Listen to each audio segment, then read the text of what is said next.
81% of LVO's top cut was power armor.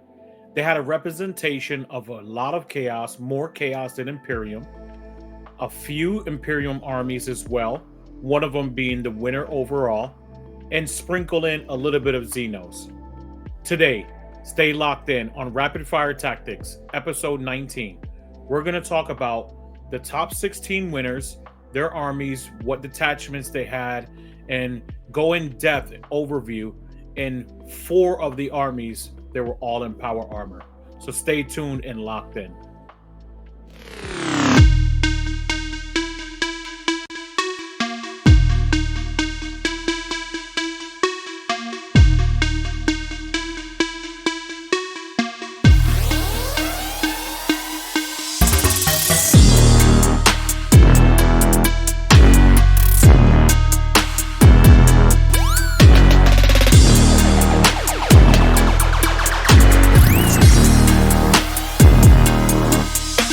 81% of LVO's top cut was power armor. Let's get into it.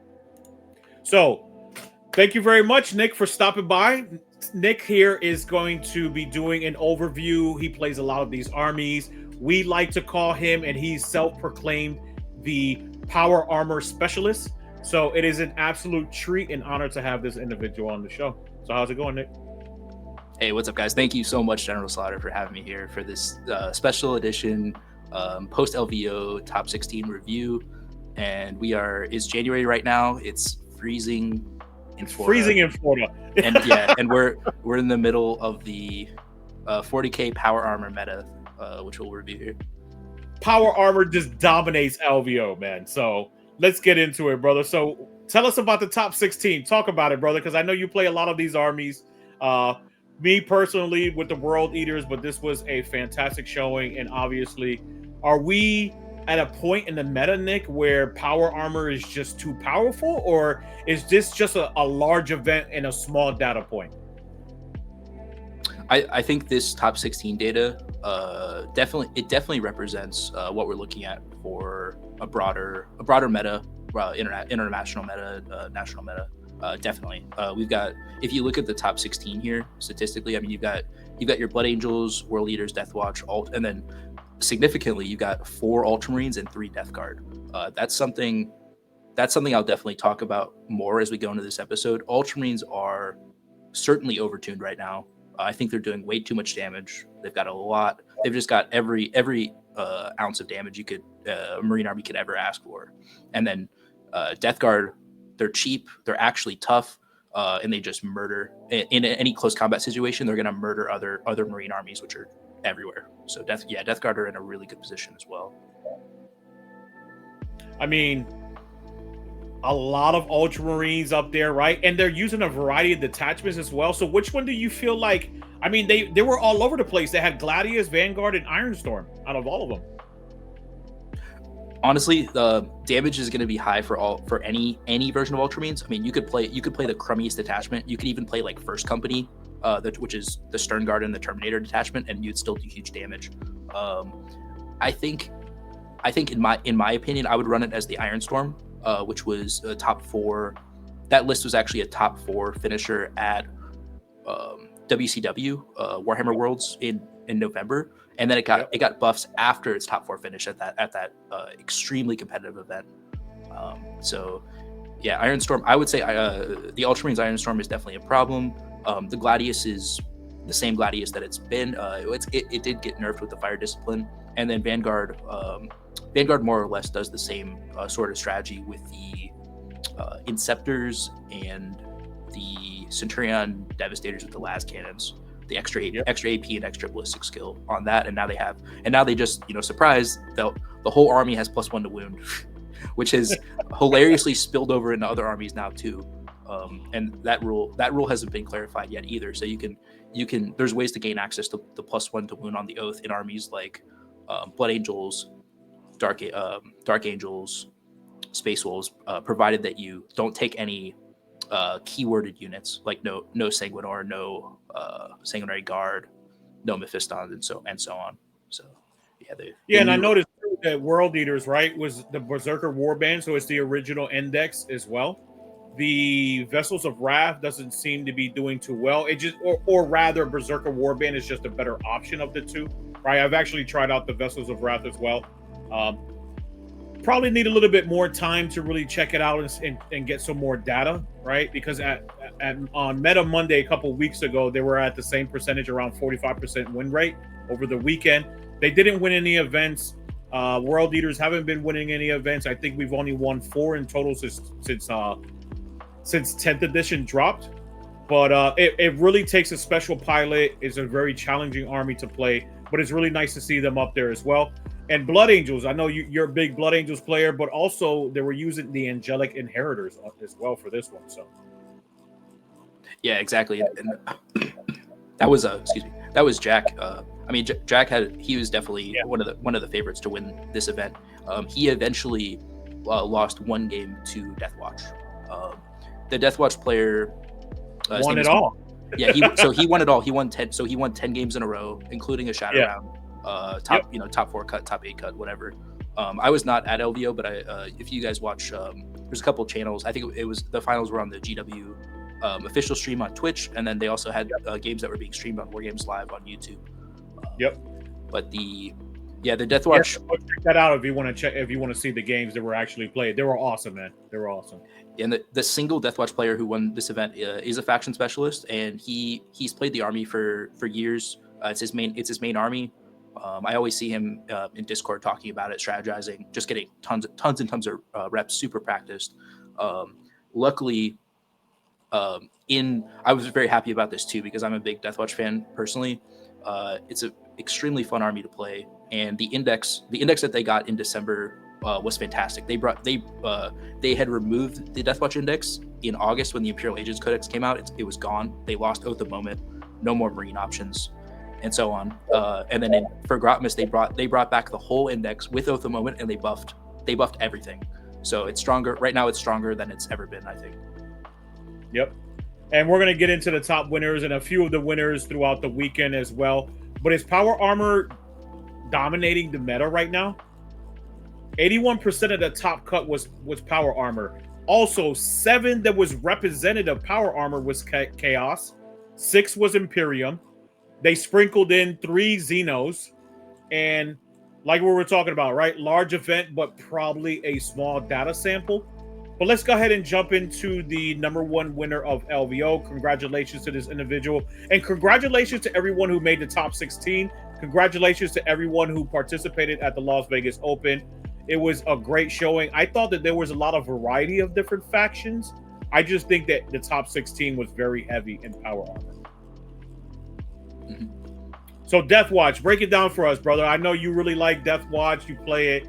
This was the first place winner. He went into 10 rounds, including the shadow round, won every single game. And I want to say he won them very convincingly. I know I ended up watching the last game. I think he had a 30 to 40 point blowout. Correct me if I'm wrong. I think so. Yeah. This is the type of army.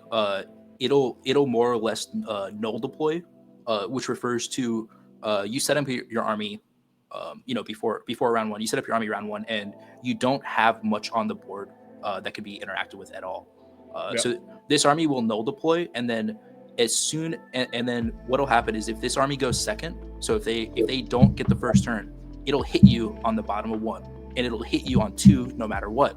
And generally, by the time this army has hit you twice, you're not going to have much left to play the game with. This army hits outrageously hard. It has double Oath of Moment. It has mission tactics across virtually the whole army, and the amount of damage and the amount of special rules that are in here is pretty outrageous.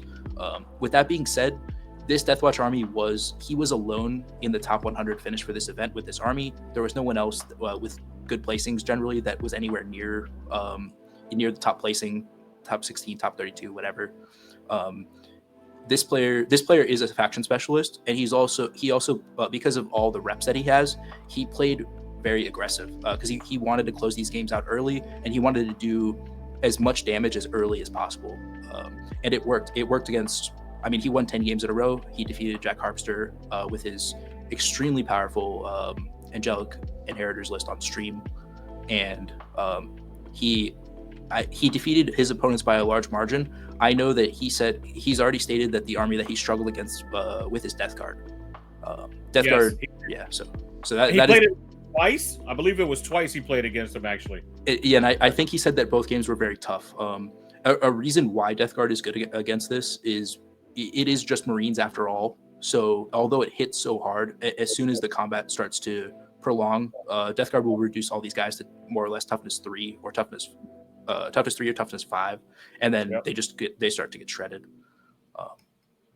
I guess to break down this list a little bit, he's got kill team. So if we look at the characters, Captain and Gravis with the Tome of Ectoclades, that's the second oath. He's just a tank. This guy hangs out with the Indomitor squad. Indomitor. So all these kill teams are there's an Indomitor and Talon Strike. These are 10 model units. The Indomitor has it's like 3 Eradicators, 4 Heavy Intercessors, and 3 Aggressors. So he took the Aggressors with the Flame variant. Their rule is whenever they charge, they get +2 strength, and then whenever they target the closest enemy in shooting, they get +2 strength on their ranged weapon, which works. That works on the Meltas, it works on the Bolters, and then the Heavy Intercessor heavy bolters and the regular bolters are upgraded. I think they're extra strength, extra AP, and extra damage. So the Deathwatch heavy bolter in there is damage 3, which is pretty crazy. He's got a Thunder Strike, which can apply a +1 to wound buff on the enemy that it hits. Very, very good for Deathwatch. And then these Terminator squads. He's got 2 of these Terminator squads, which these are also kill teams. They count as kill teams. He ran it with 5 Power Fists, 5 Storm Bolters, and 3 Cyclone Missile Launchers. That's where the money is, because 3 Cyclone Missile Launchers in that squad, super cheap. It's like 4. It'd be 6 Crack Missiles or what's the other one? 6d6 frag shots plus 20 bolter shots. So it'll kill any one of those squads will kill any horde, any 20-man horde more or less in the game. You can give it sustain, give it lethal. You have double oath. You can even give it +1 to wound. So that squad is just ridiculous. It's got extra abilities in there as well. You just have to read the data sheet. It's very undercosted. The version of this list that I like actually has 3 of these Terminator squads, but there's a lot of variation here.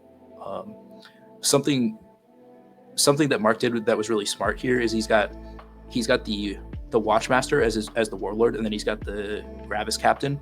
These both have the free strat ability. However, the Watchmaster has the free strat ability, and the ability has a different name. What that means is that you can have a double free strat because they're different named abilities. So every battle round that goes by, you can potentially get 2 CP for free, which is very, very good.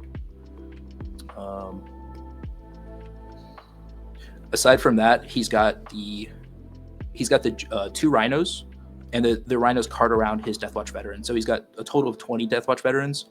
Attached to these are he ran a Watchmaster that would hang out with a 10-man, gives them advanced shoot, fall back, and charge, like a Chaos Chosen, and it's got the free strat, and then the Judicar. So that Judicar,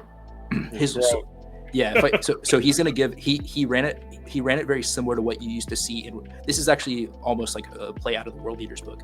The old Master of Execution with the what's it called, Berserker Glaive.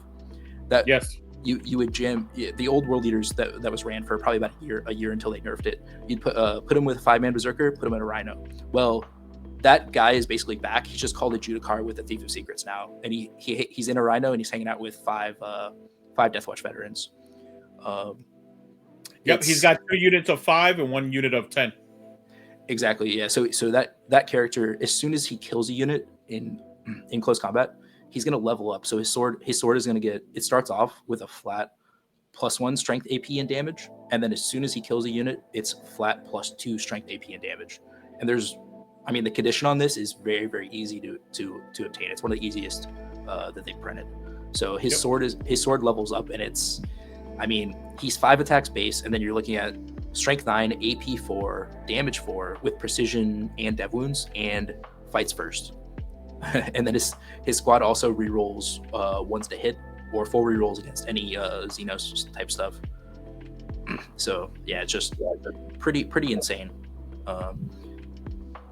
I think that more or less sums up the list.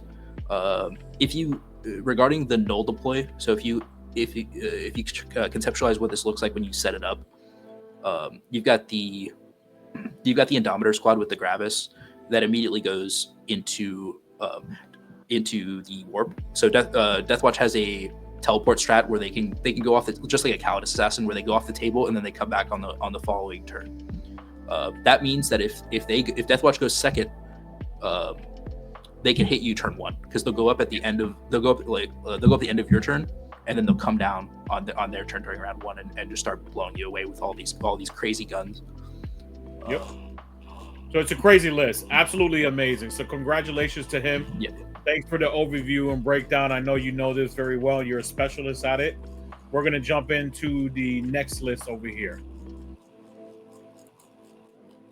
All right. And then we have Blood Angels at LVO, which was Jack Harpster's list. He came in 3rd place.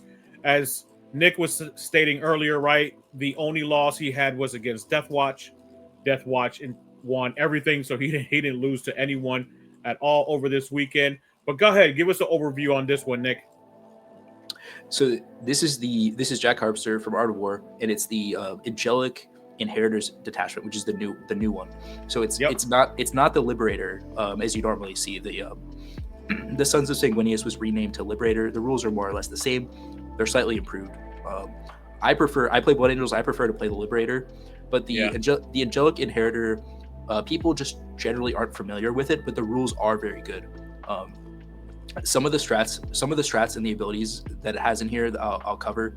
The detachment rule, army wide, character units will reroll 1s to hit and 1s to wound for all attacks. There's a stratagem to make any unit a character. You can basically, for 1 CP, you assign a model in the unit to be a character. That's useful. I believe he has 1, 2, 3, 4, 5, 6. He has 6 characters in here, and four of them are attached. So his four main units are getting that benefit. The other benefit that's happening here is character units can fall back and charge, which is huge. That's huge for Blood Angels. It's kind of like right out of Gladius, and it's nice because as long as any character is in here, they'll always have fallback and charge and the rerolls as well. So that means those captains and the Dante especially are always going to be very, very threatening. They can show up wherever they like and just start doing huge damage.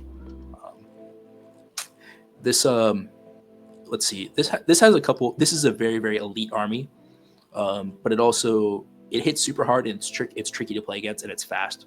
So if we look at how this breaks down, he's got the jump captain, and Dante. Those each respectively hang out with a 3-man sanguinary guard unit. These guys have power swords. They're generally AP 3. And then they're good in close combat. They'll have 4 pin bombs. I think they're in close combat. I think they're -1 to hit and -1 to wound, which is good.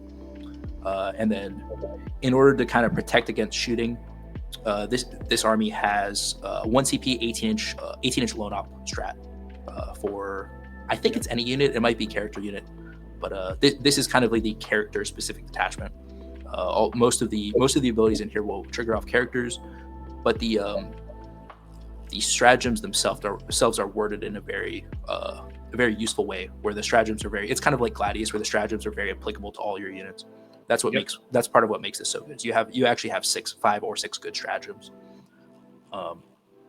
So if we look at the rest of the list here, he has a surprisingly short amount of melee, I would say, but this is also a sneaky shooting list.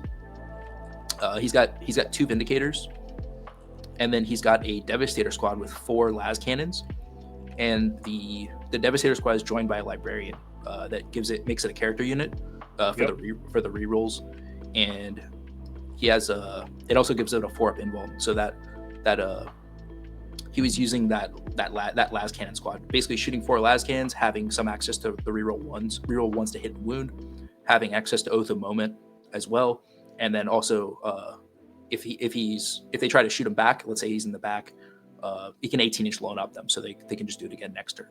So I think that unit, for only 120 points, that unit is just value city, and it's funny because you won't see this Devastator unit in any other Space Marine army. This is the only one that plays it to any effect. So that's that's probably a Jack Harpster invention, I would say.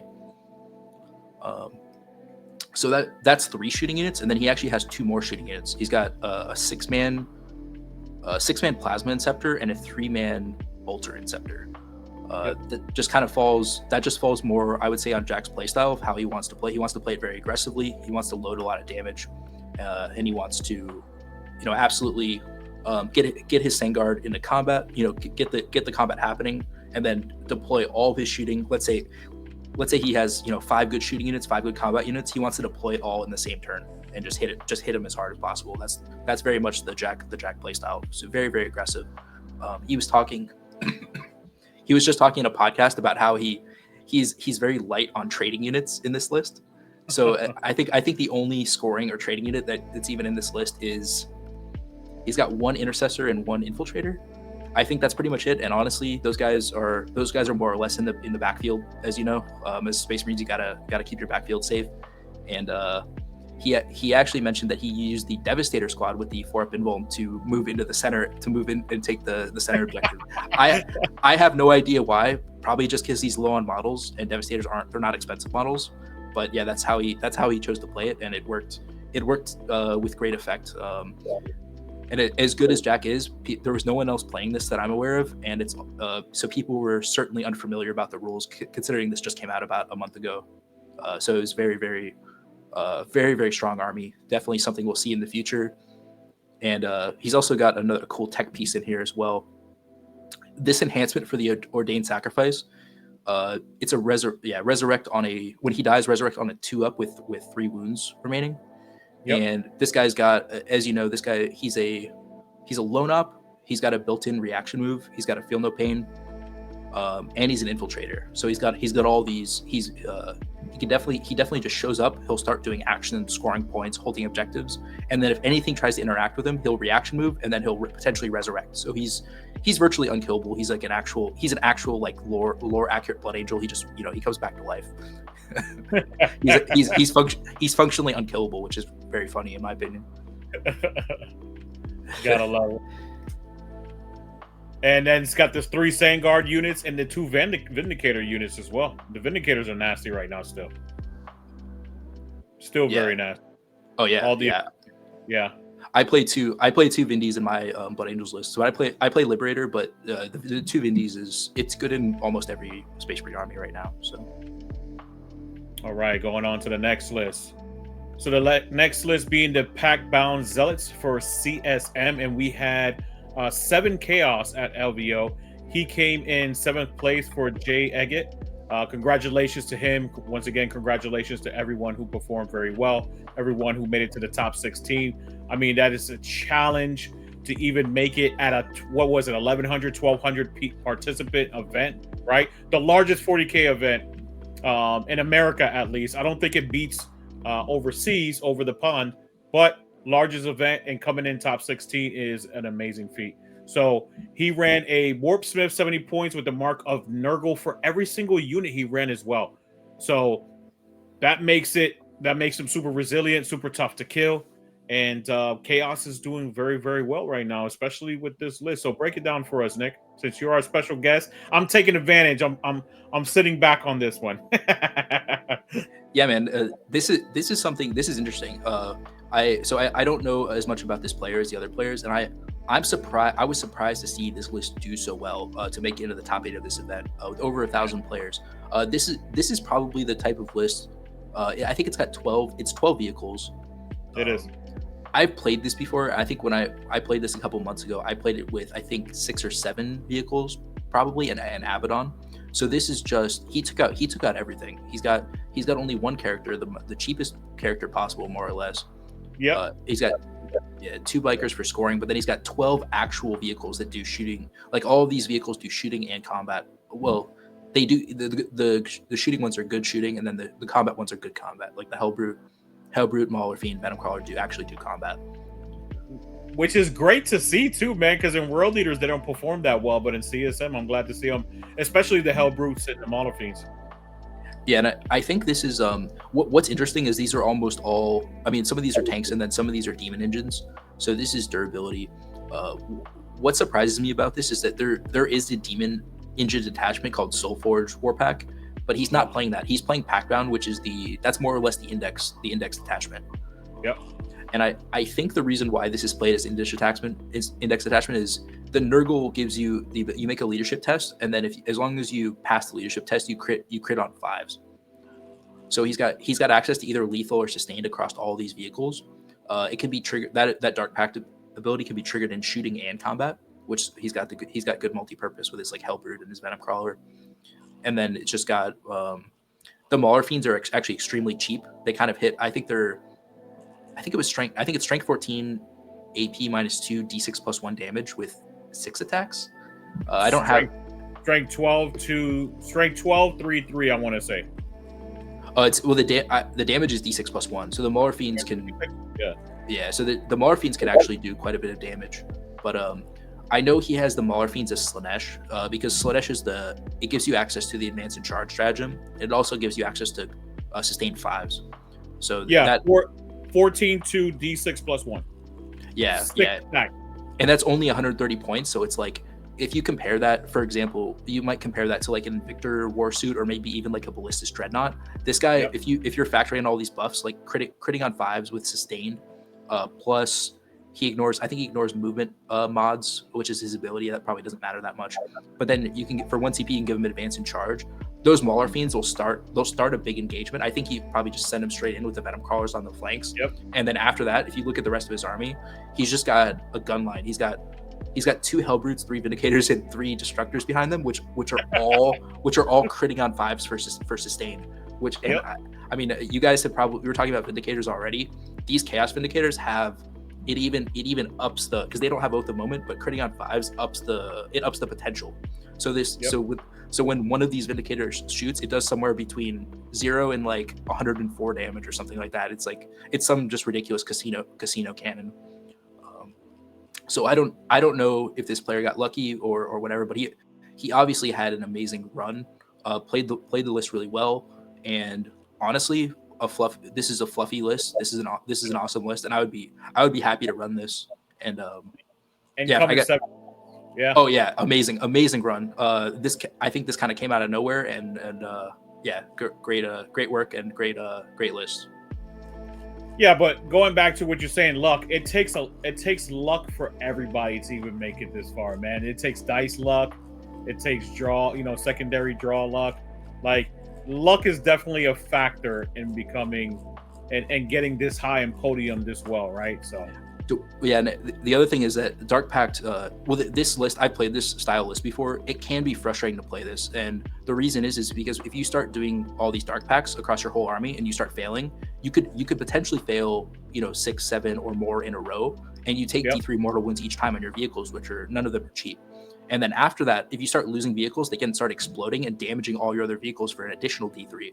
So you can this could all fall apart very quickly if you start seeing a lot of bad results on the dice. All right, so World Eaters using the Berserker Warband, we did not see Vessels of Wrath placed pretty high at the LVO, with Brian Dougherty coming in 15th place. Extra congratulations to him. I'm very biased when it comes to the particular armies that I play, specifically when it comes to World Eaters. But this is an incredible list right here. I want to say there's something very similar to what Anthony Vanilla plays, right? He obviously took Angron, Lord Invocatus, to give the units scout moves, so you could stage each one of those exalted 8-bound units in the proper positions to get the proper melee done when you need to get it done, and execute that properly, right? He also brought in the Master Executions with the Berserker Glaive, an absolute amazing enhancement to throw on your Master of Executions, especially him having Dev Wounds, Precision, and rerolls against character units. Makes it very, very strong. So he attached that to the unit of Khorne Berserkers of 180 points, which is 10 of those. 2 units of Jackals. Jackals are amazing to sticky objective markers and just screen out. I recently just used a list that was very similar to this, playing against Grey Knights. It really keeps those pesky units from deep striking behind you. So Jackals are absolutely amazing. Also, a trash unit of Khorne Berserkers just by themselves, just 5 of them. Taking objectives, taking side flanks and things like that. That's how those would usually be used. one Rhino unit, or because you only have one Rhino unit, you could put the 10 with the Mo inside of there, keep the 5 Berserkers behind the Rhino, and once the 10 hops out, you hop in the 5 and throw those out to a flank with the Rhino and just start chewing on units over there. All right. So there's definitely multiple ways to be efficient with them. You can strategic reserve them as well. Usually not the best option depending on what faction you're going against, right? But multiple options when it comes to those trash units of Khorne Berserkers when it's 5 models. Also, he had 2 regular units of 8 bound. 8 bound are just going to take care of those flanks. They're going to hit any infantry unit with 19 attacks and really just shred them, especially when you have the Lacerators doing flat 3 damage, and then 1 unit of just Chaos Spawn. Everybody knows what Chaos Spawn does. They're a trash unit that's just super resilient with the 4-up Feel No Pain when you do throw that blessing on. So, very good list. This is a very high technical army and list as well on that, right? So he made it a challenge for himself to actually run this list. This is purely combat. Obviously, World Leaders do that, but you can tech into, some Forge Fiends. You can do like Khorne Lord of Skulls like I do, or like I used to do. I don't think the meta calls for the Khorne Lord of Skull anymore. I think that we should just go to what our strengths are in melee now, in this meta, especially with all of this power armor, Deathwatch, Grey Knights, things like that. Really good. The regular 8 bound is really good into Xenos. Their strength, 6 eviscerators gives them multiple extra attacks, hitting on 2s with those as well. So makes them extra strong. So really like this list. You have any opinions on this list, Nick? I know you play World Leaders as well. I know you dabble in it every once in a while, but I think this is a very good list and high skill cap list as well. Yeah, this is a fantastic run, and it's great to see this list finally up so high. And I played this list last year. It was fantastic to play. It is challenging. I definitely lost quite a few games against shooting armies, and there's also games where I'd run out of gas. But this is the index attachment. It's just fantastic overall. The last time I played against this was at DreamHack a couple months ago. This list won 2-punch me with the Angron and the MOE on separate flanks, and I got absolutely demolished. Got tabled. I think the final score was like 100 to 45, and it was basically this exact list. I don't think there's any changes at all. So yeah, this is an absolutely devastating list. It is hard to play, very very technical. However, if you like to do close combat, you like World Leaders, and you like Angron, this is a great starting point for anyone playing World Leaders. Yep, and Fight First scares everyone. So yeah. So congratulations to Brian, man. Did a wonderful job. And let's jump into the LVO top mentions. So those were the lists that we wanted to break down. Like we were saying, right? 81% of the 16 top cut was all power armor. So are we turning into a power armor meta right now, or is this just too soon to talk about what's going on with Grotmis? I personally think this is just too little data, too soon to really talk about it. But overall, great variety of different factions. Pilots of the armies are what won it all, to be quite honest with you. Things like Drukhari, right? And that's not to say that there isn't the ability for someone else to do very well with them, just picking them up, but to do so well at a 1,200 person event, right? Drukhari did fantastic. Kudos to Skari, running that. Orcs doing great in other events, but they didn't even crack the top 30. They didn't come into, I want to say, 31st place.